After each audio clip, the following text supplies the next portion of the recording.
சின்னதா யாருன்னா ஒருத்தவங்க வளர்ந்து வந்துட்டாங்கன்னா, அது வந்து பொறுக்காது. ஒரு சில பேர் வந்து இப்படிதான் வந்து போட்டி போடுவாங்க போல. நான் வந்து ரொம்ப பெருசாலாம் வந்து மேல போயிடல. சின்னதா இப்பதான் ஒரு படி எடுத்து வந்திருக்கேன். இது கூட போய் நீங்க போட்டி போடுறீங்க பார்த்தீங்களா? அதான் ஒரு மனசு வேதனையா இருக்கு.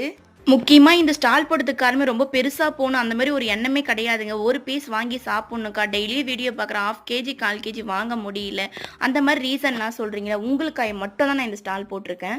இந்த வீடியோ பார்க்குற நம்ம சப்ஸ்கிரைபருக்கு எல்லாருக்குமே தெரியும் நான் எந்த இடத்துல ஸ்டால் போட்டிருக்கேன்னு சொல்லிட்டு. நீங்க யாருன்னா வந்து போட்டீங்கன்னா, நான் தான் போடுறேன்னு சொல்லிட்டு எல்லாருமே நெனச்சுட்டு வாங்கி சாப்பிட்டுட்டு போறீங்க. வீடியோ பார்க்குற நம்ம சப்ஸ்கிரைபர் என் மேல ஒரு மரியாதையே வச்சிருக்கீங்க. அந்த மரியாதை போயிடும்னு எனக்கு பயமா இருக்குது. நான் சொல்லியிருக்க லொகேஷன்ல நம்மளோட ஸ்டால் மட்டும் தான் ஃபர்ஸ்ட் நான் ஓப்பன் பண்ணியிருந்தேன். இப்போ நிறைய பேர் எனக்கு போட்டியா வந்து வந்திருக்காங்க. அதே மாதிரி என்னோட சப்ஸ்கிரைபர் எல்லார்கிட்டயும் என்னோட நேம் யூஸ் பண்ணி ப்ரௌனி சேல் பண்றாங்க. நீங்க எங்க வேணா ஸ்டால் போட்டுக்கலாம். நான் சொல்லியிருக்க லொகேஷன்ல நீங்க போடக்கூடாது. நம்ம சப்ஸ்கிரைபர் வர்றதுக்காக தான் நான் இங்க போட்டிருக்கேன். நீங்க போட்டீங்கன்னா அதுக்கு யாரு பொறுப்பா இருப்பா?